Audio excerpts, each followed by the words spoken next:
Namo Buddhaya. Welcome and welcome back to another video. Today, let's talk about how to have a better sleep and a healthy sleep.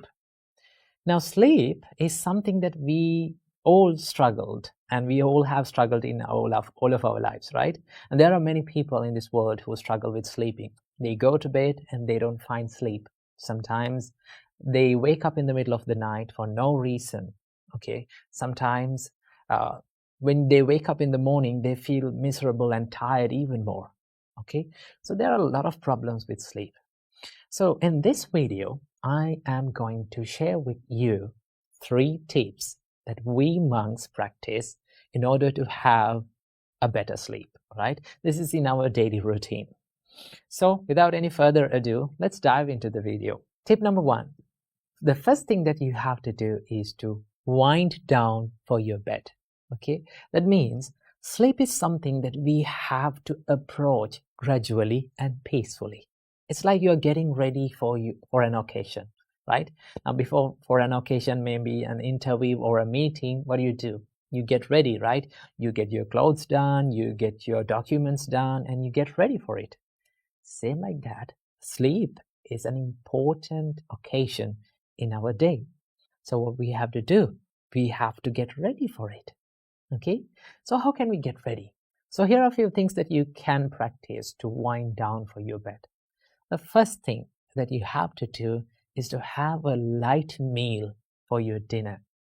Now for the monks, this is not a problem because we don't have our dinner. We only have 2 meals per day, right? Some monks have 1 meal per day. Normally we have 2 meals per day, that is breakfast and lunch. We don't have the dinner, okay? So have a light meal for your dinner and eat at least 4 to 3 hours before the bed, before your sleep time. Now when you do this, your digestion is over and it is finished and it is at rest. Now you can go to the bed peacefully and drink enough water before you go to bed, okay? And also, this is something that many people do, right? Do not bring your mobile phone or laptop or any device that you're using to the bed, right? There are many people who use, right? There are thousands of people who use their mobile phone on their bed before sleep, okay? Sometimes you scroll and scroll and scroll, and so finally you find that it is 1 a.m. or 2 a.m. in the night, in the morning. Don't do that. So what do you have to do? Avoid as much as possible this screen time, blue light screen and everything, avoid them, okay? Because these screens and these lights stimulates our brain, okay? If you can be relaxed and listen to a meditation music or a calming music, then that's better, okay? So you have to wind down before sleep. And another thing that you can do is to have a shower, right? If it is a cold shower, then it is much better. Or if you cannot have a cold shower, then have a lukewarm water shower, okay? Cleaning your body will help you to wind down and make your body feel relaxed, okay? Then even your mind feel peaceful, okay? So this is how we wind down for our bed. Tip number 2 is to practice the gratitude, right? Now we monks, when we go to the bed, right, we just sit on the bed and we close our eyes and think the people, and we recall all the people who have helped in our life, right?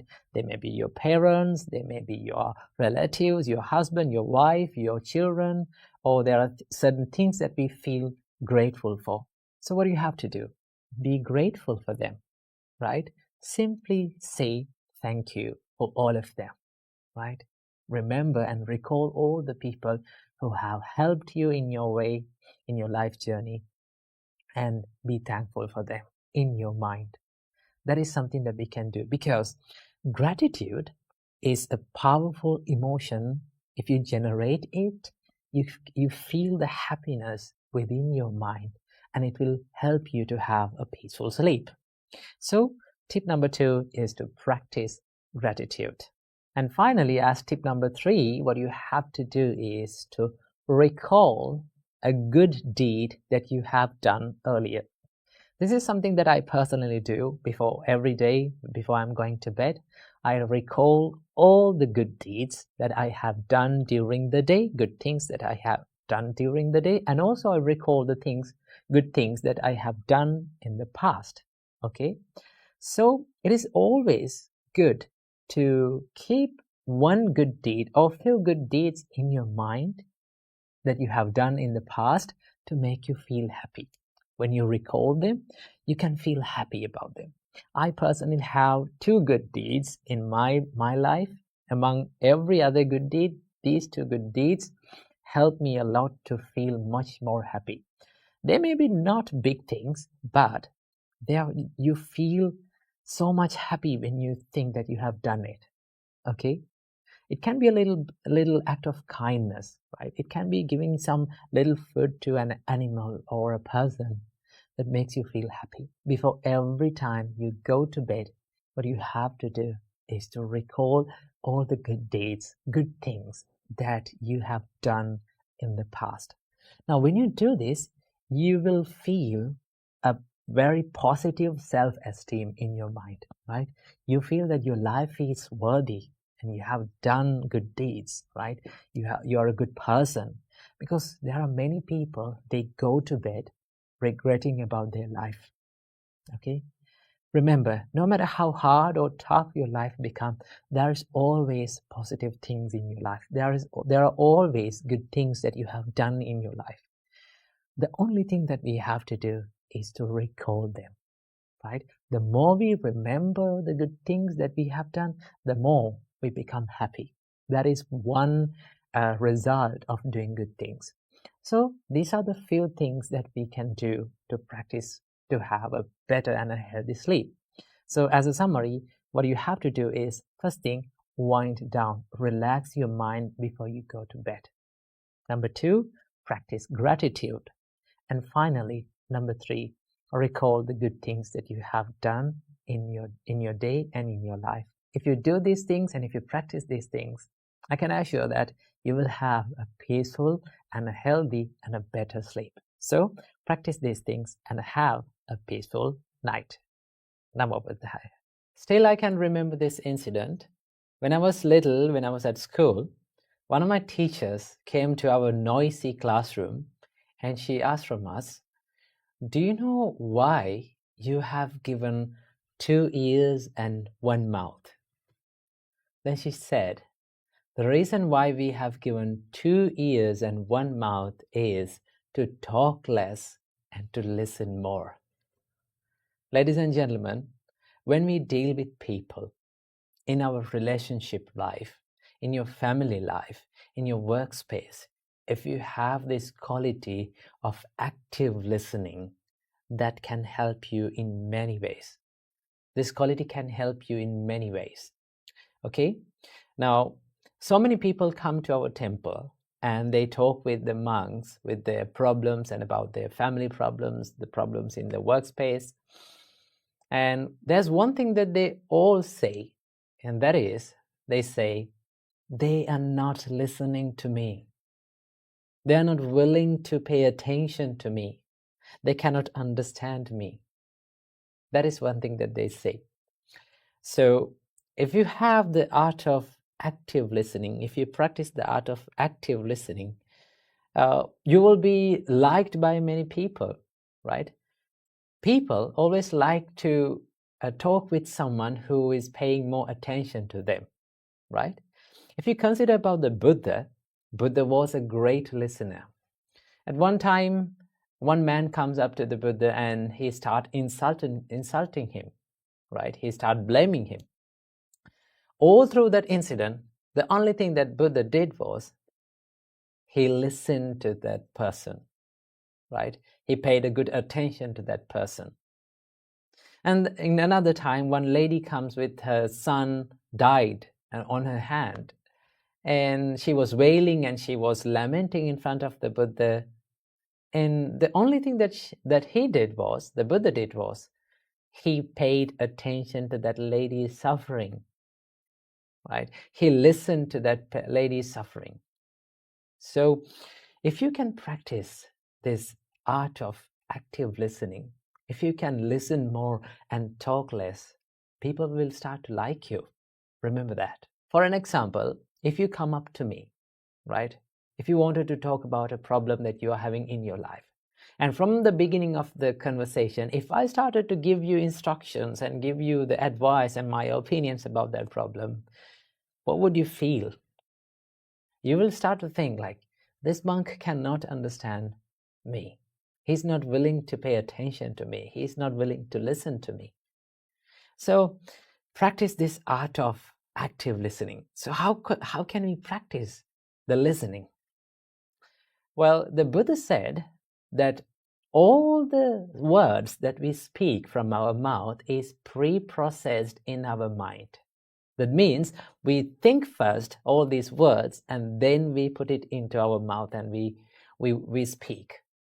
So if we can be mindful about what we think, what is going on in our mind, then it is very easy to control what you speak. And then it is very easy to know when to speak and when not to speak. So this practice is called, being mindful about the thoughts is called Chittanupassana in Buddhism, right? For that, the only thing that we have to do is like just sit in a quiet place and just watch our thoughts, what comes to our mind. We don't want to react with that thought. We don't want to chase behind that thought. Just identify the thought as just a thought. That is one practice that you can practice to be a good listener. And also, there's another way to practice this listening ability is to engage in conversations and try to listen more to that person. So in the next conversation that you're having, try this out. Go to someone, and if they wanted to talk with you, just from the beginning of the conversation, tell it to yourself that I'm going to listen to this person more. I'm going to pay attention to this person more. That is one way of paying and showing your love and affection to the person that is in front of you, right? That is why lending a good ear and listening to someone and sharing their suffering or problems with them is one way of showing your compassion and love towards them. Okay, so in the next conversation, when you go through that, just listen more to them. Let them put out what is in their mind. And when they go silent, and then you have to ask some more questions. Tell me, how did you do that, right? How it happened, right? Tell me more about the details that happened. Then they will be more interested in talking with you, and they will start to like you and love you. When you practice this, then you will get used to this active listening, okay? And also remember, do not listen to someone just to reply to them or just to give your opinion to them. Always listen to people to understand about their situation, to understand who the person behind these words, and to understand the intention behind these words. When you do that, then you will become an active and a good listener, and then you will be liked by many people. So that is all about the active listening. Be mindful about your thoughts and listen more than you talk. Keep that in your mind. Namo Buddhaya. Namo Buddhaya. Welcome to today's video. In today's video, we are going to take a look at the concept of karma according to Buddha's teachings. Now, when you hear the word karma, the first question that comes to your mind is, what is karma? What is the meaning of this word? Well, if you take a look at the definition of karma, it gives the meaning of action, right? But in Buddhism, it is more than action. The Buddha said it is intentional action is the karma. In Nibbedika Sutta, Buddha explains this as Chetanahang bhikkhave kammang vadami chetayitva kammang karoti kayena vachaya manasa. Monks, I say that intention is the action, or intention is the karma. And intentionally or willingly, one performs actions or karma either physically, mentally, or verbally. That means that intention chetana, or the intention, plays a greater role behind our karma. Now, according to the intentions, the karma can be divided into two types. Buddha said there are kusala karma and akusala karma, wholesome actions and unwholesome actions, right? Now, what is wholesome action? They are the actions, they are the things that we do with wholesome intentions, right? Like we do certain things with wholesome intentions like love and kindness, compassion, patience, serenity, right? When we do certain things from our body, speech, and our mind with wholesome actions, wholesome intentions, we generate karmas that are wholesome. And also there's the other side of the karma, that is unwholesome actions. Okay? Now, akusala karma or unwholesome actions is a broader topic, because so many people think that akusala karma is something that is bad when it comes to unwholesome actions, right? Akusala karma is not only bad, but also there's another hidden meaning behind this. And that is, there are certain things, there are certain actions that we perform during our day-to-day life, right? They're the things that we do in day-to-day life, like talking and writing and like sleeping and traveling. We need actions and we need intentions to do this. Intentionally, we do all the actions, but they're not certainly unwholesome. So the meaning of akusala karma means the actions that do not fall under the wholesome actions or kusala karma. Of course, there is the unwholesome actions or the bad karma or the evil karmas that we do, and also there is other neutral karmas that we perform during our day-to-day life. So they are called the unwholesome actions, right? So based on the intention, the karma can be divided into two different parts, and they are wholesome actions and unwholesome actions, kusala karma and akusala karma. Okay? And the word karma does not come alone. It comes with this word vipaka or phala, right? Vipaka, the word vipaka gives the meaning of result or outcome, and the word phala gives the meaning of the fruit. Okay, now the word phala is a great word to understand about the law of karma. Let's understand about it in this way. Let's say I planted a mango seed on the ground. In few years' time, what do I get? I can have mangoes, right? And also, if I planted a chili seed, in few months' time, what can I get? I can get chili, right? So when we plant something, a seed, it has the potential to give the result in the future, right? If I planted a mango seed, that mango seed has the potential, it has the ability to generate mango fruits in the future. Okay, same like that. If I did a certain karma in this moment, right? If with an intention, if I perform an action in this moment, it has the potential to create a series of experiences in the future, whether it is good or bad, right? So remember, the vipaka is the effect that we are going to get in the future, right? Now, this whole idea behind this law of karma is the law of cause and effect. When we make the conditions for something, then we are going to get the results out of it in the future. Now, the nature of the results highly dependent on the nature of the karma that we perform today. Let's understand about this in this way. Now, I planted the mango seed, right? That mango seed had the power to generate mangoes in the future, right?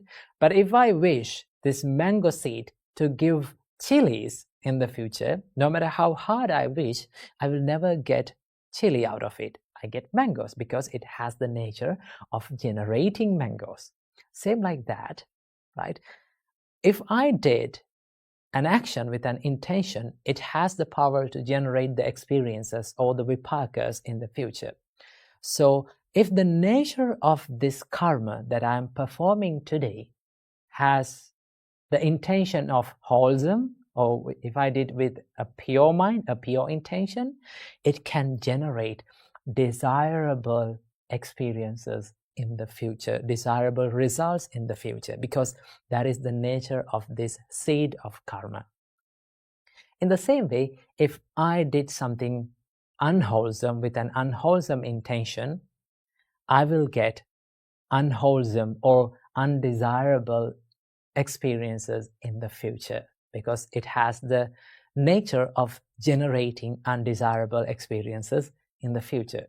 So this is the whole idea behind the law of karma. Now, why do we need to understand about the law of karma and how karma works? Now, if you had a good understanding about the law of karma and how karma works, it is very easy to be compassionate on others, and it is very easy to be compassionate on yourself. Right? There are certain things and certain experiences that happens due to our past karmas, right? Now, according to Buddhism, we believe that we are coming from a long journey of rebirth that is called samsara. Now, in this long samsara, we have performed both good and bad karmas. So in this life, we are going to get some sort of experiences from our past karmas, okay?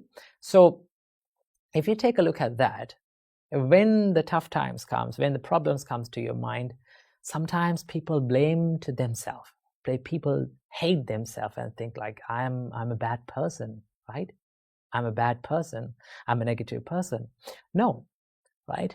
Just because you performed a bad karma doesn't say that you're a bad person, okay? Because each and everyone, we are living in this society, in this world, perform good and bad karma, okay? So we don't want to hate ourselves. We can be compassionate on ourselves, right? Everyone is subjected to this law of karma. And also, if you have a good understanding about the law of karma, it is very easy to be mindful and be in this present moment. Why? Because sometimes we worry about the things that has happened in the past, right? We worry about the things that we have done in the past, and we think like, oh, I did this thing and my whole life is ruined, right? Of course, you cannot change the past, right? That is the truth. You cannot change the past. And also, you cannot stop the outcomes of the things that you have done in the past, or the results or the vipakas that you have done in the past. Okay? You cannot change it. What is within your control and what you can change is this present moment. And if you become mindful about this present moment, then you can create good karma, not the bad ones. So I hope you got a little understanding about the karma and how it works. So until next video, stay happy and stay safe. Namo Buddhaya. Namo Buddhaya. Welcome to another video. Today, let's talk about how can we practice Buddhism. Should you become a Buddhist, or should you convert to a Buddhist to practice Buddhism? This is what we are going to talk about today. Well, first of all, you have to know and you have to realize what Buddhism is. Buddhism doesn't have much of a religious aspects. It is more of, Buddhism should be understood as a practice or a way of life. Okay? So in that sense, everyone can practice Buddhism. It is open to everyone. There is no one to force to practice Buddhism, or there is no one to force you to believe certain things.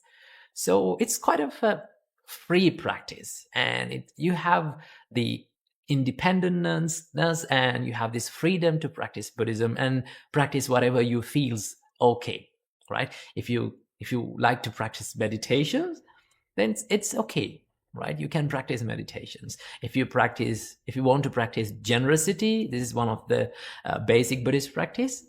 If you want to practice generosity, you can practice that. Okay. And also, if you want to practice the precepts or living the life in a disciplined way, practice the morals, then you can do it. So it is free and it has this freedom to practice. So you don't want to convert to a Buddhist. You don't want to become a Buddhist. In fact, in the Buddhist time, there was no person called Buddhists. Okay, there were no people called Buddhists. Only there was people, and also there were people who practiced the Buddha's teachings or Buddha's path. Okay, so this is what you have to understand. You don't want to become a Buddhist. There is no process of conversion. You can practice, and it is free to everyone. It is open to everyone. Buddha's Dhamma, this is the Buddha's teachings. Dhamma has this quality called ehipassiko. Buddha says that, come and see, right? Come, learn about this, and realize and see this. See the reality of the life. This is what Buddha says. So it is open to everyone. Anyone can practice Buddhism. So there is no exceptions to practice Buddhism. Anyone can do this. So this is what I have to share today. So practice the Buddha's teachings and live a peaceful and a wise life. Namo Buddhaya. Namo Buddhaya. Welcome and welcome back to another video. Today, I want to discuss with you about how can we become peaceful and how can we become calm from our mind. Now we know that we are living in a world where we are constantly bombarded and constantly overloaded with information, with distractions, and all of the chaos. So what happens when we live in such an environment is we become so reactive and we tend to lose our peacefulness, we tend to lose our calmness in our mind. And then what happens is our frustration, stress, and depression builds in. So how can we deal with this? And what can we do to eliminate these distractions and this constant chatter in our mind and have a peaceful mind in the middle of chaos? So today, I'm going to share a few tips where you can practice in your daily life. And then you can, if you practice this, it will be a great help to find peacefulness and calm in the middle of all the chaos. So the first thing that you have to understand is calmness and peacefulness is not an outer source. It doesn't come from outer world, right? It can be found within. So no matter where you live, no matter what the place you live, no matter what you do, if you really focus on this calmness, and if you're clever enough to find that, then you will be able to find the calmness and peacefulness in the middle of all the chaos. So always remember, calmness and peacefulness should be built and should be developed within, okay?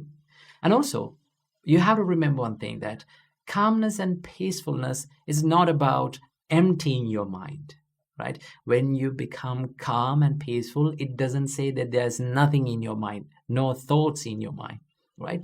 Thoughts may appear in your mind, right? There will be lots of thoughts and train of thoughts will be appear in your mind. But when you become really calm and when you become serene from your mind, you tend to not to react to all those stimulations.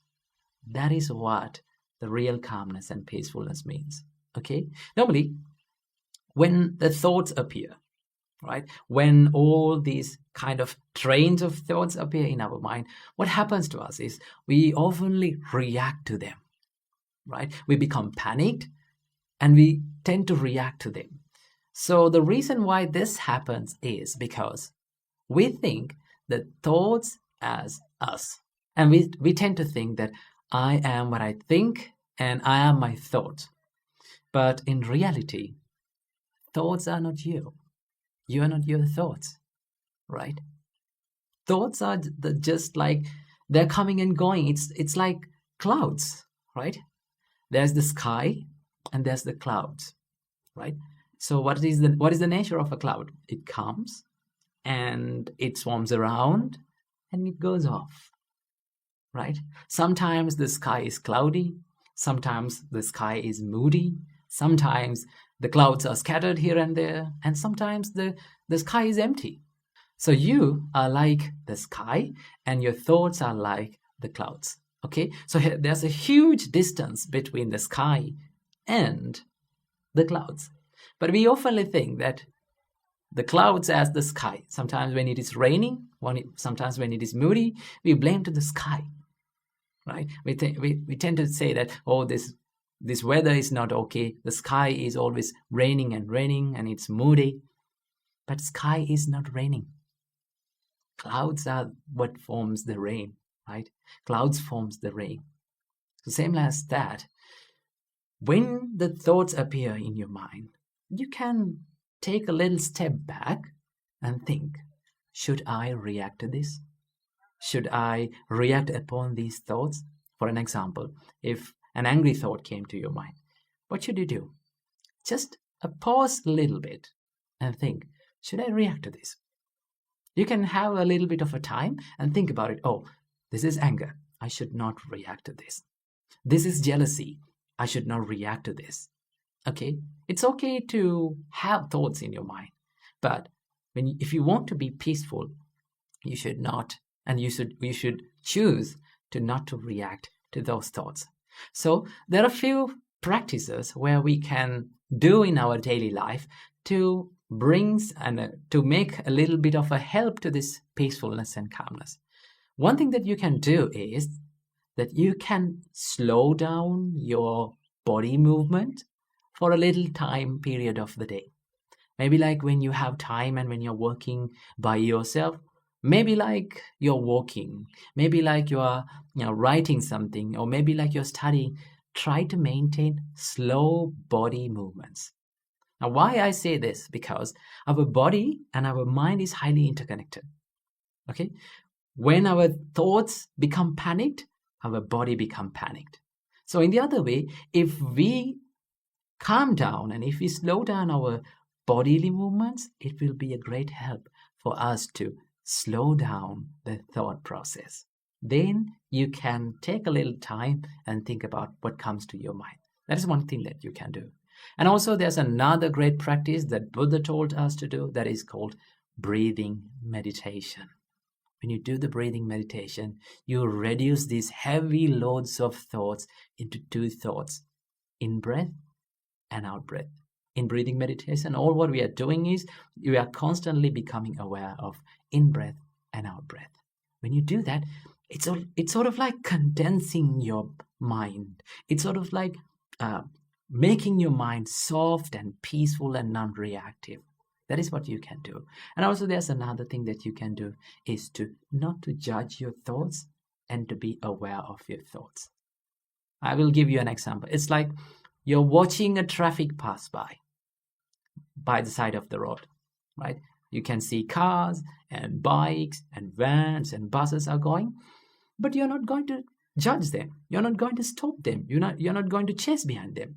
You sit by the road and you just watch them. Let the vehicles be the vehicles and you be you. In the same way, let the thoughts be the thoughts and you be you. When you become less reactive to your thoughts, you can find that peacefulness and calmness in your mind. So I hope you got some light about the calmness and peacefulness from this video. So I hope may all of you be well and happy, and may all of you be calm and peaceful forever. Namo Buddhaya. Namo Buddhaya. Welcome to yet another episode in Inner Guide Q&A program. Now in today's video, we are going to learn how to correct a mistake that has done by a person without hurting their feelings.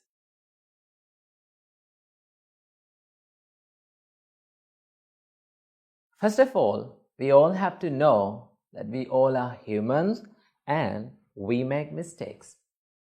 We all make mistakes, right? You, I, we all are the people who are making mistakes.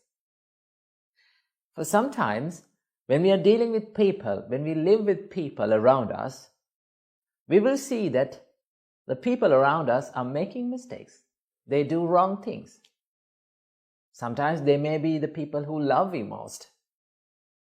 So in such times, we have to correct them.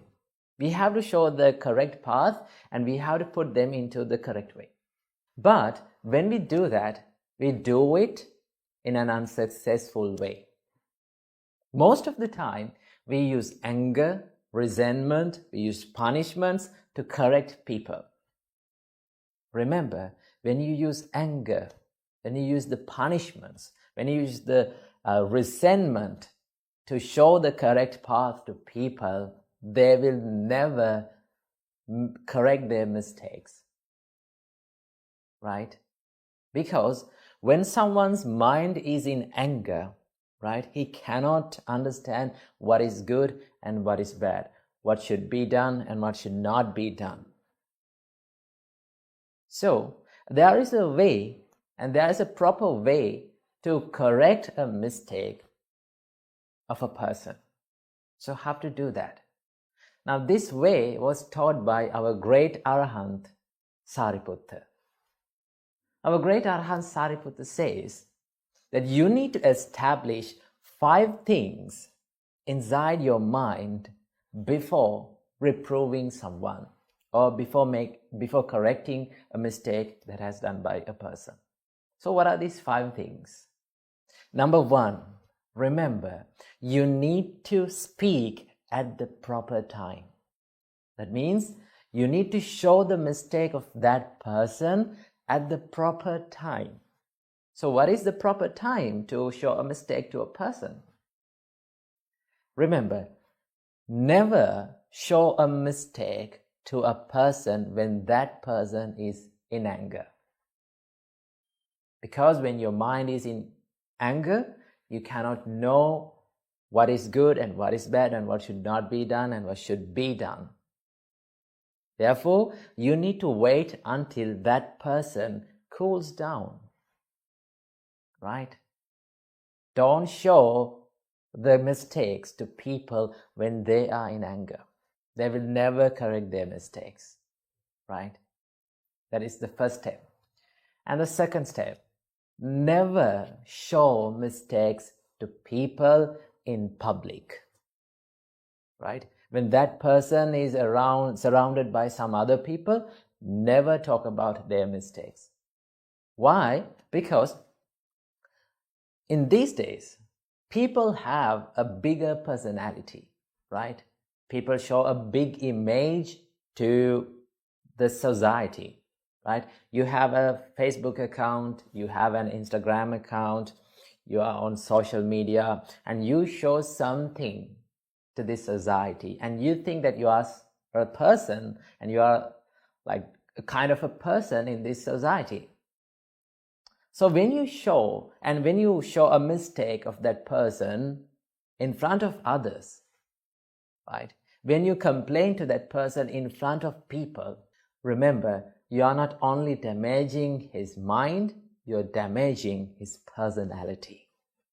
Remember, damaging to one's personality is one of the most dangerous and most worst thing that a human can undergo. Therefore, never show the mistakes to people in front of others. If you want to show a mistake to a person, talk to them privately, right? Bring him under a shade or maybe a calm and quiet place and talk to them, right?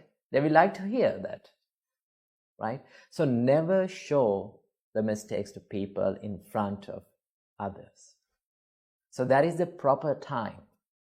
And the second thing, Arahant Sariputta said, you need to speak truthfully, right?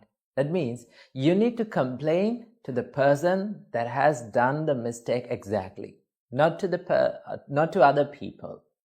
Because sometimes, because of the misunderstandings, because of miscommunications, we complain to the people who have not done any mistake, right?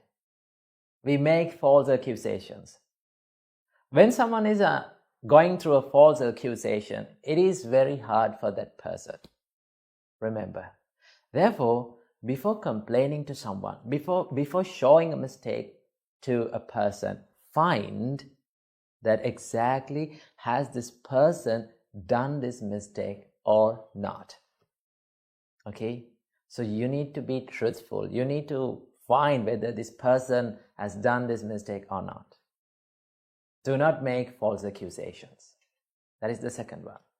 Number 3, Arahant Sariputta said, you need to speak gentle words. Never use harsh and rude words to explain the things to people, to explain the mistakes to people, right? When you use the hard and rude words, like the words of anger, right, they will shut their ears, they will shut their eyes. They don't like to hear the rude words. In case no one likes to hear rude words, right? Therefore, if you need to explain a mistake that has done by someone else, then speak kind and gentle words, right? Speak heartwarming words. Then they will start to hear that, because we have a higher sensitivity to love and kindness. Therefore, use the words of love and kindness to explain the mistakes to people. Then they will correct their mistakes. And number 4, Arahant Sariputta said, you need to speak in a beneficial way. Remember that. That means when you are speaking and when you are explaining that mistake to that person, you need to give that feeling that this person, the reason why this person is explaining this mistake to me is because he loves me, right? He wishes the development of me.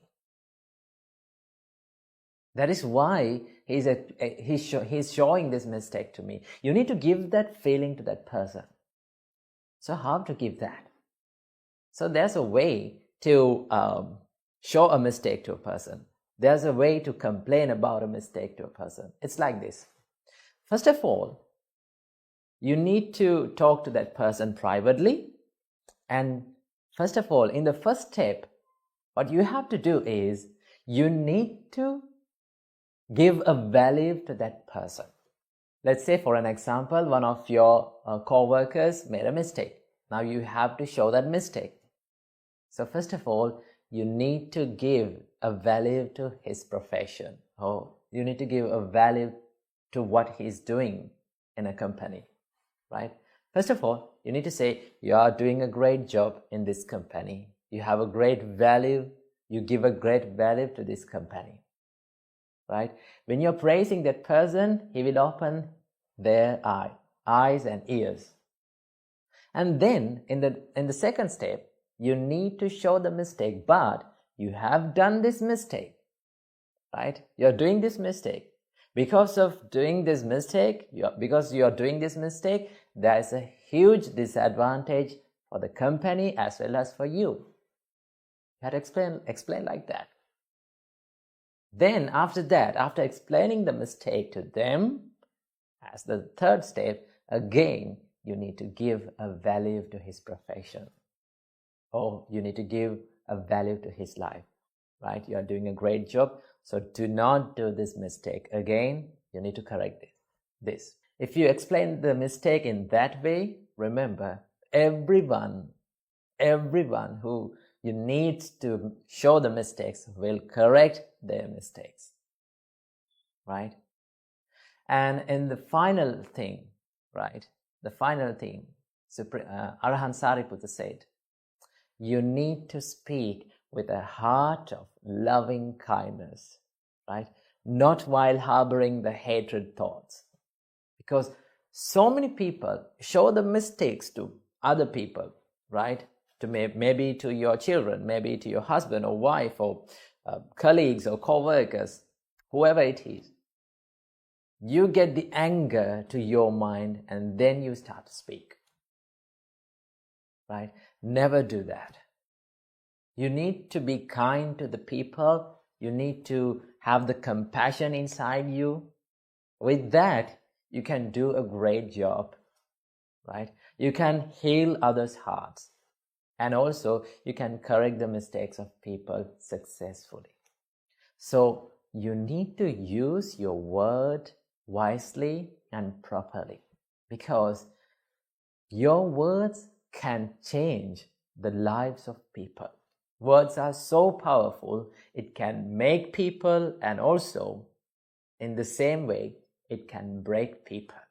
Therefore, when you show the mistakes to people, you need to speak kindly, gently, and in the proper time with a mind of love and kindness. So try this out and see the difference of your life. Namo Buddhaya. Namo Buddhaya. Welcome to yet another episode in Buddhist meditation series.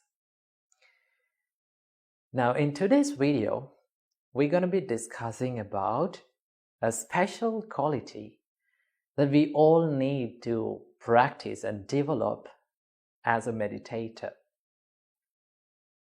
Now this quality is one of the most fundamental qualities that a meditator should possess. And that quality is the patience. Supreme Buddha said, Kanti paramang tapotitikha. Patience is the highest virtue. Now, the nature of our mind is, the nature of undisciplined mind is, it is impatient, right? It needs everything instantly. Isn't that true? Now, we all get used to this instantness. We are living in a world that everything comes to our hand instantly. For an example, you have your mobile phone on your hand, on your palm. If you need to look up for something, you just type it and instantly it will pop up, right? So many things like technology, they are becoming instant day by day, right? And also we have there are so many things which comes instantly. We have instant noodles, we have instant rice, you have instant articles. So we have got used to this instant world. The more we get used to this instantness, we are losing our patience. We are losing our ability to just wait. Now, for an example, if you take your mobile phone and if you log on to the internet, if the connection is bad, if the connection is low, what is your response? You become panicked. You become impatient. You become frustrated. Why? Because you have get used to that. You have trapped in that illusion. So that is the problem in our mind. So when you get used to this instant world, you need everything in life to be instant. That is the problem. But in life, in the spiritual world, in the spiritual life, and most of the life things inside this is slow. We have to be patient. We have to stay until it happens. For an example, can you force yourself to sleep? You cannot do that, right? You go to bed, but you cannot force yourself to sleep. You should wait until you fall asleep. All right? For another example, when you're doing meditation, you cannot force your mind to be relaxed. When you force your mind, it will become more distracted. So, one of the most important and valuable, so crucial quality that we should possess as meditators is the patience, right? So you need to learn the art of just being without any expectations, without being panicked, without expecting quick results. Just put yourself in the way, in the progress, in the process, right? Now, a lot of us sit for the meditation expecting on the first day, my mind will be so peaceful, so serene, and so tranquilized. It will not happen instantly. It is a life process, right? So it is very slow. It is meandering. So you have to just wait, right? So I need to share a special thing that you should do before doing any kind of meditation, right? So most of the time you sit for the meditation and you close your eyes. Sometimes you sit cross-legged, sometimes you sit on a chair, and some people may do walking meditation. Whatever the meditation is, first of all, if you are closing your eyes, right, or if you are opening your eyes, it doesn't matter. Just let yourself to be in that posture or in that way for a little time, right? Don't just directly jump to the meditation. Just sit, close your eyes, and just wait and observe what is happening inside, right? Don't rush your mind. Because if we force our mind, sometimes our mind is not ready to do meditation, right? When we use our mind, when it is not ready to do the meditation, when you use that mind to do the meditation, when we force that, it will not work properly. So best thing to do is when you sit down to the meditation, just close your eyes and just be for a while. Just be relaxed, right? Just let all the tiredness, fatigue, and exhaustedness to just flow away. Take a deep breath and exhale out and just be, right? First of all, you need to have that quality. So that is one part of patience, right? Not being panicked, not being so fast. You need to slow down, right? When you're doing meditation. First of all, let yourself to be relaxed. Now, when you first, in the beginning, when you become relaxed, your mind is getting ready and it is knowing that now this person is going to meditate. It's like warm-up exercise, right? When you hit the gym, first of all, you don't go just and do the cardios, right? You just warm up and you just give the idea and give the news to your body that now this body is going to work out. Same goes with the meditation. First of all, sit, relax. Just don't do the meditation directly. You can do that when you become pro at meditation, but as a beginner, we all need to practice this, to be patient, to stay. You need to learn the art of being, right? Not art of going. That is why we are called human beings, right? If you are a human being, then you should know how to be, right? So practice to be patient. Practice to be relaxed before doing meditation. If you practice this, you will gain good results through the meditations. Namo Buddhaya, Theruvan Saranai. Namo Buddhaya. Welcome to yet another episode in Buddhist meditation series. Now in today's video, we're going to be discussing about our mind. Now as meditators, we all are dealing with this mind that is inside our life, right? So we need to learn the nature and we need to learn how it works before dealing with it. Because you cannot control and you cannot be aware of something that you don't have any idea about, right? So you need to learn how this mind works inside, right? So our great teacher, Supreme Buddha, taught us what is the nature of this mind. Buddha said, Yena lahu parivattang yathaidang chittang. There's nothing in this world that changes so rapidly than the mind.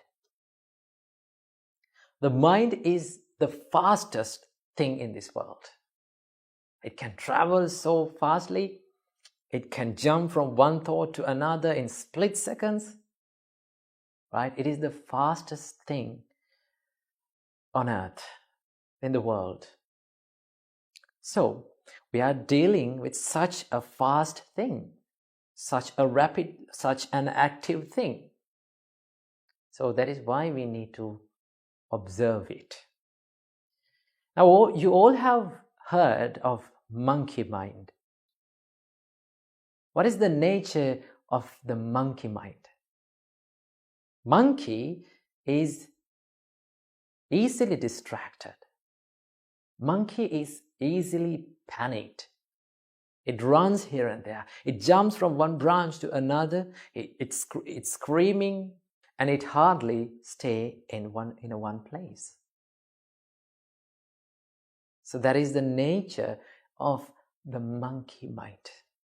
So we have to deal with this monkey mind. Now, in meditations, we have to, little by little, we have to take control over our mind. That is one of the main aims of doing meditation. Not to let your mind to wander here and there, and just teaching it and practicing it to stay in one place. So it same goes with catching and practicing a monkey to stay in one place. Right? You cannot go to the forest and catch a monkey and sit on it, keep it on a table and force him to sit on it, to be focused, to stay still. If you do that, your monkey will be distracted more and more. You cannot catch a monkey and put that monkey inside a cage and lock it to stay still. If you do that, the monkey will be more and more distracted. It will scream inside the cage. So, how to deal with this monkey mind? Well, one of the most important way and one of the most successful way to deal with monkey mind is to be friendly with it. Right? You need to be friendly with your mind. You don't want to force your mind and you don't want to torture your mind to do meditation. If you're forcing your mind to do meditation, then it is not a meditation, because the first part of the meditation is relaxation. How you can gain the relaxation by mere forcing, by torturing. First of all, be friendly with your mind. So how to be friendly with your mind? Now, when you close your eyes, right, and when you start doing any kind of meditation, maybe breathing meditation, you are now breathing. Right? When you're doing breathing meditation, you are breathing in through your nose and breathing out through your nose, and you stay aware. But after some time, the monkey mind appears. And it will be distracted. It will run out of the focus, and it will start to think some other thoughts. You don't want to be angry with your mind. Don't be angry. Don't be frustrated. Be kind to that mind, because it is the nature. Right? So when you become kind to your mind, you bring back your wandered mind, distracted mind, to the focus again with a friendly hand. Right? You don't drag the mind angrily. You just go there, you just be kind to your mind and ask your mind, now it's okay. It's okay that you're thinking of other things, but let's go and think about the meditation again. Let's go and do the meditation. Then it will come back to the meditation, and then also it will stay for a little time. Right? It will stay for another maybe 2 seconds, 5 seconds. And again, what will happen? The monkey appears. Right? So when it becomes distracted, you bring back again to the focus. Right? If you're keeping on doing this again and again, that monkey or this monkey mind will get used to stay at one place. But it takes a long, long time. That is why meditation is not an instant process. It's a slow process, right? Every good achievement in this world, remember this, every good and successful achievement in this world takes time.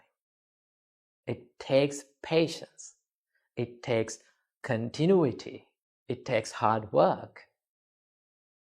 So when your mind becomes distracted, what you have to do, don't be angry with your mind.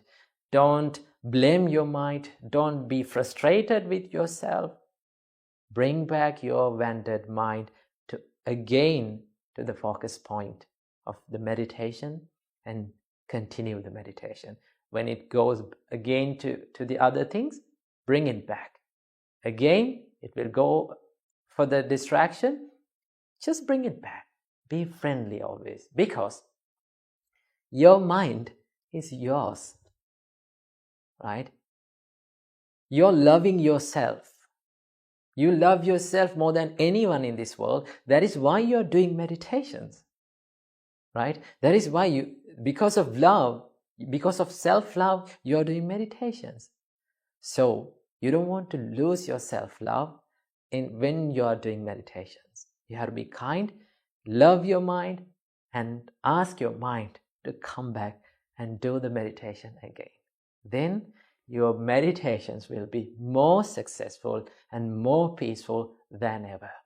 So that is the special thing that I have to share with you today. So I wish you all, may all of you have, and may all of you experience a peaceful and mindful meditations in your life. Namo Buddhaya, Teruvan Saranai.